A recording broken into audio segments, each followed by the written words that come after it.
कि देश में बहुत सारी पटाखा फैक्ट्रियां हैं, तो क्या वो नियमों को ताक पर रख रही हैं? क्योंकि सीधे सीधे पटाखा फैक्ट्री के अंदर एक नियम होते हैं कि आप कोई ज्वलनशील पदार्थ नहीं रख सकते। अगर एक कमरे में पटाखा पैक हो रहा है तो उसे दूसरे कमरे जहां बनता है पटाखा वहां से दूरी होगी। तो क्या इन नियमों को सबको भुला दिया गया सिर्फ इसलिए? कोई डर नहीं कि कानूनी कार्रवाई हो जाएगी। आज अलग अलग जो तस्वीरें हर दर सामने आई, उससे जुड़ी रिपोर्ट पहले देख लीजिए।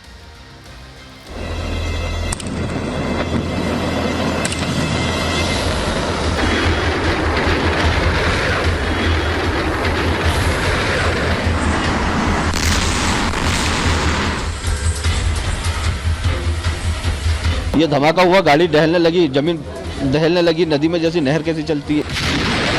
विस्फोट में इतना भयानक हुआ कि हमारे घर के दरवाजे तक टूटे हैं। 3 किलोमीटर हमारा घर है, वहाँ जाके नुकसान हुआ, दीवार में क्रैक आई है। परिवार को लगभग 4 लाख रुपए प्रति परिवार उसमें देने की हमने घोषणा की है। एक एक करके धमाके, जलती फैक्ट्री, आसमान तक उठती नारंगी रंग की आग, हर तरफ फैला सिर्फ काले धुएं का गुबार, अफरा तफरी और चारों तरफ बस बर्बादी के निशान।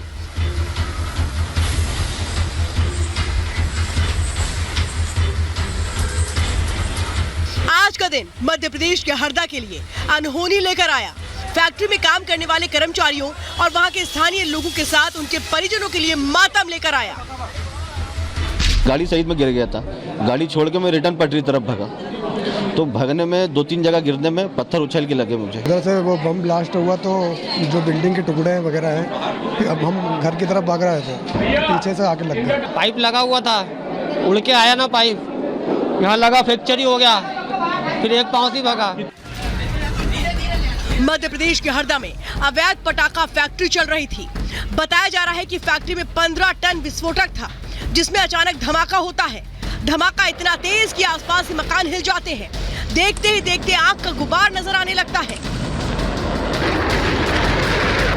इन भीषण आग की लपटों ने न सिर्फ फैक्ट्री को स्वाहा कर दिया, बल्कि आसपास बने कई मकान भी इसकी चपेट में आए।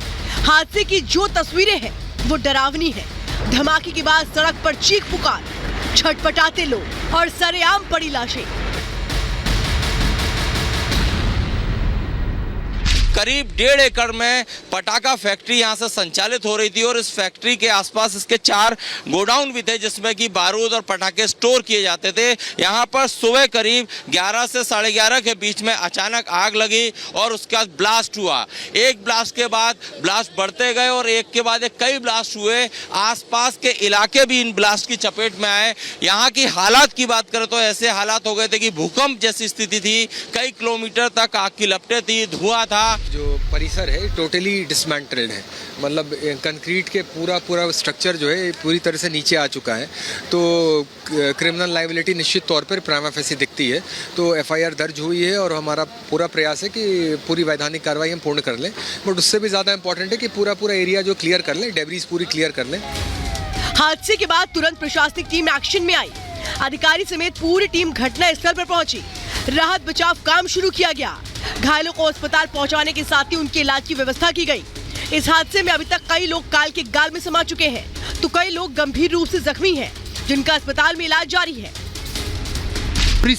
इस पूरे डेब्रिस को हटा के देखा जाएगा कि कोई ह्यूमन बॉडी इसके अंदर ना हो, उसी की कार्रवाई चल रही है। लगभग 40-50% तो डेब्रिस हटा चुके हैं, आग पे काबू पा चुके हैं और डेब्रिस हटाने के बाद ही हम बता पाएंगे कि फाइनल फिगर्स क्या है।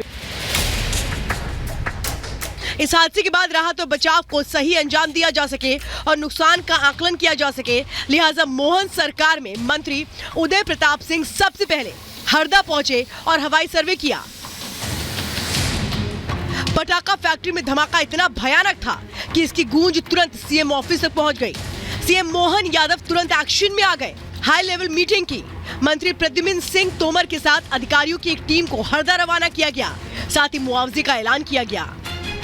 निरीक्षण रिपोर्ट मांगी है और मैं कल स्वयं विधानसभा के बाद हरदा जाने वाला हूँ। एक बार मौके पे जा करके देख करके फिर आऊँगा, उसके बाद बताएंगे सर। 100% करेंगे, कड़ी कार्रवाई करेंगे और कार्रवाई ऐसी करेंगे कि उनको भी याद। हादसा भयावह है, लेकिन सियासतदान इस पर भी राजनीति करते नजर आ रहे हैं। कांग्रेस धमाके के पीछे सरकार और प्रशासन की लापरवाही को जिम्मेदार ठहरा रही है। लगातार मलबा हटाने का और मौके पर जो हमारी एसडीआरएफ की टीम है, एसडीआरएफ के एडीजी भी हमारे साथ यहाँ पर आए हैं। उनकी देखरेख में जो यहाँ पर काम चल रहा है, मुझे लगता है कि शीघ्र हम निर्णय पर पहुँच पाएंगे कि दुर्घटना में जो एक्चुअल क्या नुकसान हुआ है। जिला प्रशासन की लापरवाही की वजह से आज ये हरदा शहर में हादसा हुआ है और पूरा शहर दहशत में है और इस कदर हादसा हुआ है कि पूरा हरदा शहर हिल चुका है और अफरा तफरी का माहौल है। इस हादसे की जांच की जा रही है, लेकिन सवाल ये है कि अवैध पटाखा फैक्ट्री खुली कैसे? आखिर कैसे सभी नियम कानून और कायदे को ठेंगा दिखा दिया गया? सवाल कई हैं जिनका जवाब जरूरी है, क्योंकि न जाने कितनी ही अवैध फैक्ट्री इस तरह चल रही होंगी। Bureau report, Republic Bharat. तो अब आपके मन में सवाल उठ रहे होंगे कि आखिर जो पटाखा फैक्ट्री है उसको लेकर नियम क्या है। तो वो नियम क्या है वो जरा मैं आपको समझा देती हूँ, लेकिन इन नियमों का पालन कितना होता है ये नजर आता है जब इस तरीके की तस्वीरें सामने आती हैं। फैक्ट्री में अग्निशमन यंत्र होना जरूरी होता है, यानी कि आग लगे तो उसे तुरंत बुझाया जा सके। रेत की बाल्टी और पानी की व्यवस्था जरूरी होती है, हर समय रखना।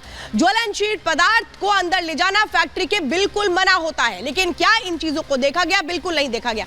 एक्सप्लोसिव विभाग का लाइसेंस जरूरी होता है, लेकिन क्या इस फैक्ट्री के पास ये लाइसेंस था? ये सवाल उठता है।